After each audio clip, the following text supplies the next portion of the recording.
If you look at the games equipment, यदि आप खेल के सामानों को ध्यान से देखें, you can see how cricket both change with changing times and yet fundamentally remind true और its origin in rural England. तो आप पाएंगे कि क्रिकेट में बहुत चेंज हुआ, लेकिन जो उसका प्रमुख क्रिकेट का गांव से जो क्रिकेट शुरू हुआ था, वो जो खेल के आधार मतलब रूरल इंग्लैंड पे शुरू हुआ था, वो आज भी वैसे ही है। Cricket's most important tools are made of natural. Cricket के जितने भी टूल्स होते हैं, जो भी इक्विपमेंट होते हैं, वो नेचुरल तरीके से बने होते हैं। Pre industrial materials, the bat is made with leather, twin and cork. जो बैट होता है वो अधिकतर लेदर से, चमड़े से, ट्विन सुतली से या कॉर्क से बना रहता है। Even today both bat and ball are handmade. आज भी जो बैट और बॉल रहता है वो हाथ से बने होते हैं, नॉट इंडस्ट्रियली मैन्युफैक्चर्ड। और मशीन से बनाई हुई चीज़ें या ये अलाउड नहीं होती, आज भी उनसे कोई भी चीज़ क्रिकेट के इक्विपमेंट की नहीं बनाई जाती। The material of the bat change slightly over time. और जो मटेरियल था वो थोड़ा सा चेंज हुआ। Once it was cut out of a single piece of wood. पहले एक टुकड़े से बनाया जाता था bat, now it consist of two pieces. अब क्या होता है, दो लकड़ी के टुकड़ों से पूरा बैट बनता है। The blade which is made cut off would of the willow. और जो चपटा हिस्सा रहता है उसका, वो विलो ट्री के लकड़ी से बनता है। And the handle which is made out of cane that became available as European colonies and trading companies established themselves in Asia। और जो उसका हैंडल रहता है वो यूरोपियन कॉलोनी में पाए जाने वाले केन से बनता है, और अब ये सब कंपनी जो है एशिया में इस्टेब्लिश हो रही है। Unlike golf and tennis, cricket has refuse to remake its tool with industrial or man made materials. Cricket और टेनिस की तरह गोल्फ और टेनिस की तरह क्रिकेट ने भी रिफ्यूज़ कर दिया कि वह कोई भी ऐसा मतलब मशीन से बनी हुई कोई भी क्रिकेट की चीज़ों को, क्रिकेट के इक्विपमेंट बनाने के लिए चीज़ें यूज़ नहीं करेगी।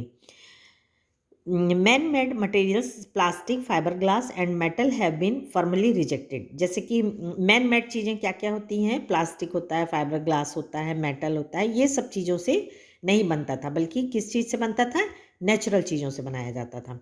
But in the matter of protective equipment, लेकिन सुरक्षा के लिए जो चीज़ें क्रिकेट में यूज़ होती हैं, जैसे ग्लव्स वगैरह हैं, वो सब काहे से बनते थे। Cricket has been influenced by technological changes.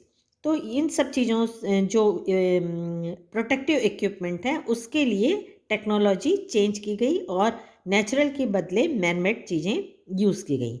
The invention of vulcanised rubber led to the introduction of pads in 1848 and the protective gloves soon afterwards। तो पैड बनाए गए वल्कनाइज रबर से और ग्लव्स बनाए गए इसके बाद। And the modern game would be unmeaningly without helmets made out of metal and synthetic lightweight material। और जो हेलमेट होते हैं वो भी बहुत हल्के, जो मतलब एकदम इतने लाइट वेट की चीज़ों से बने होते हैं कि जिसकी कल्पना भी नहीं की जा सकती है।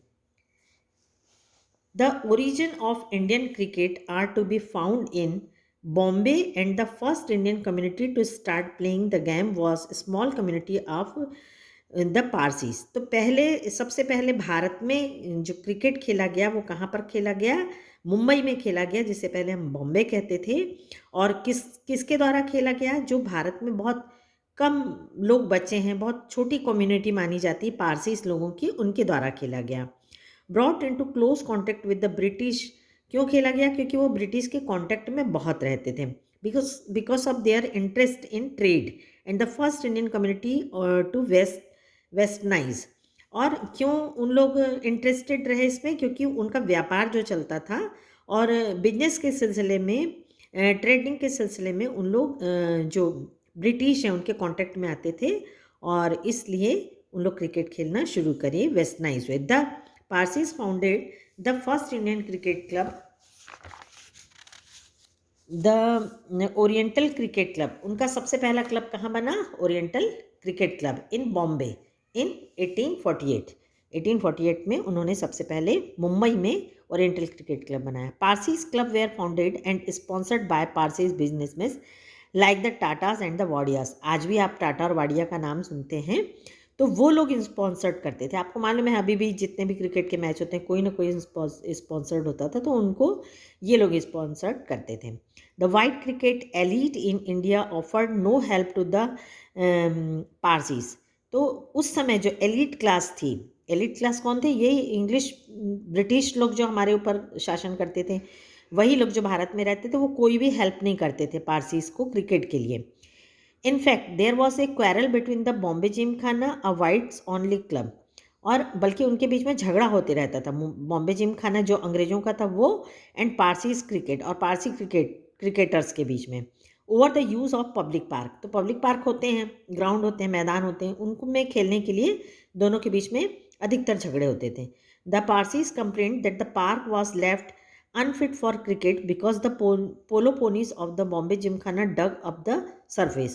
उनका कहना ये था पारसीज का कि वहाँ पर पोलो खेला जाता था और वहाँ पर घोड़े आके क्या कर देते थे, खेल खेल के वहाँ चल चल के गड्ढे बना देते थे, जिससे उनको क्रिकेट खेलने में बहुत परेशानी होती थी। When it became clear that the colonial authorities were prejudiced in favor of their white contemporaries, मतलब उस समय के जो अंग्रेज थे वो पता लग गया कि इनका पारसीज का कोई सपोर्ट नहीं कर रहा है, उन्हीं का सपोर्ट कर रहे हैं। The Parsis build their own gymkhana to play cricket in. तो वो क्या करें, अपना खुद का जिमखाना बनाए और खेलना शुरू करें। The rivalry between the Parsis and the Bombay Gymkhana had happy ending. और अब उसका दोनों की दुश्मनी का सुखद अंत तब हुआ जब for those pioneers of Indian cricket, a Parsi team beat the Bombay Gymkhana at cricket in 1889। जब दोनों के बीच मैच हुआ और पारसियों ने बॉम्बे जिमखाना मतलब ब्रिटिश लोगों को 1889 में हरा दिए, तब इनको असली जीत हुई।